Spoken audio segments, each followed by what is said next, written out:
Hey guys, so next up we're going to be taking a look at the Transformers Synergex, the 40th anniversary, 70th anniversary of Godzilla, the Godzilla crossover, one of the crossover figures, Megatron type Godzilla. The other one is the Optimus Prime type Kiryu, which I don't have yet.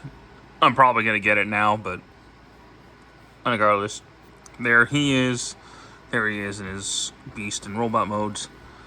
There's Godzilla right there on the side. You have Godzilla and Megatron, Kiryu and Optimus and Megatron. Megatron with the gun, the blast effects, his Godzilla mode, his robot mode.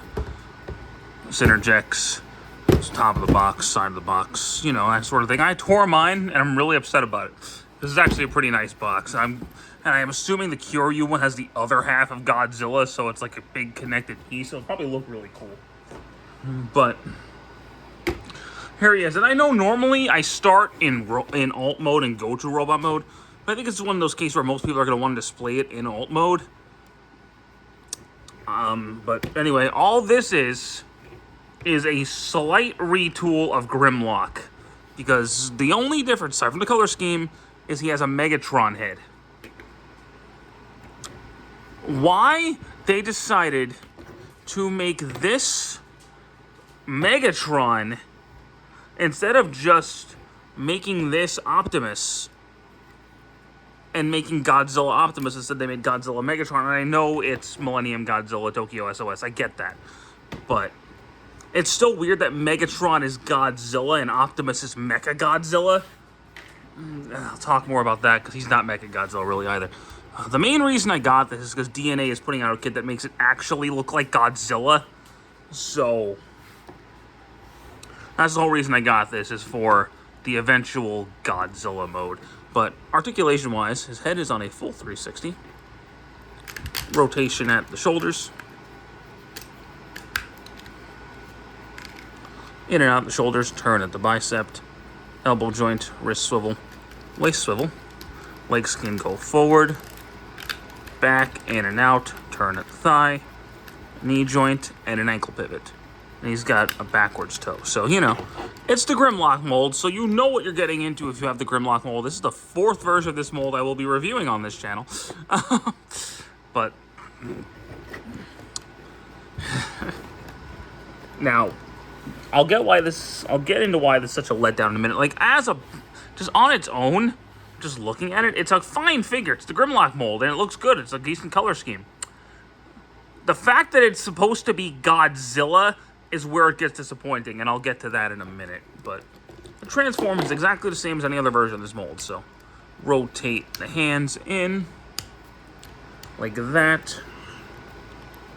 Flip the part of his feet back. Flip out the tail.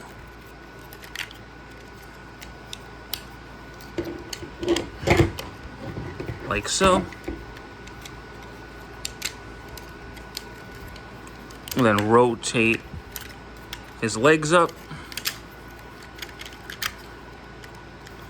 Like that. And then close the tail together. God damn. Now, I don't know if this is me or mold degradation, but could be both. Rotate this down.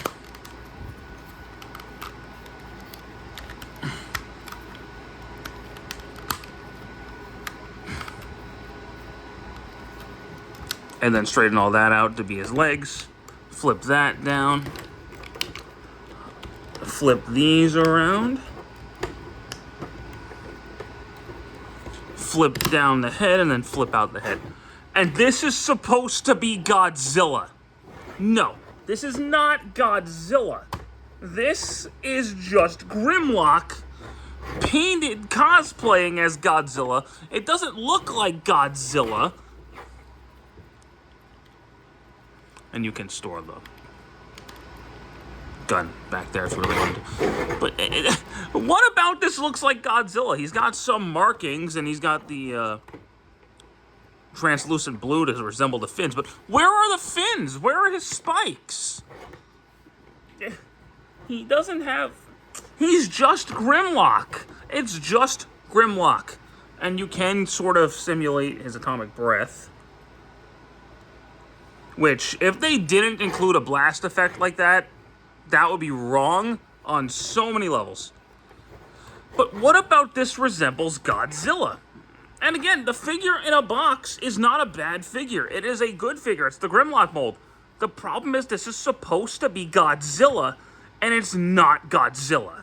It's just Grimlock pretending to be Godzilla. That's all this is.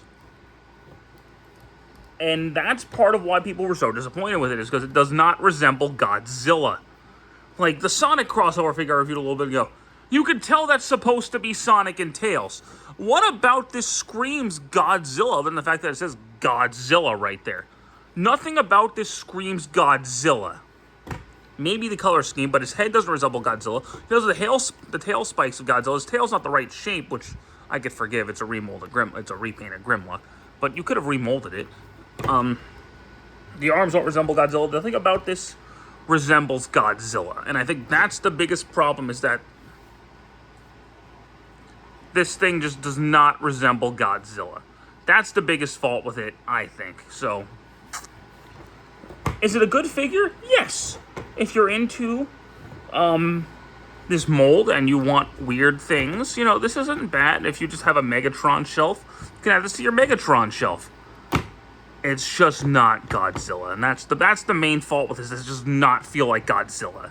So, make of that what you will.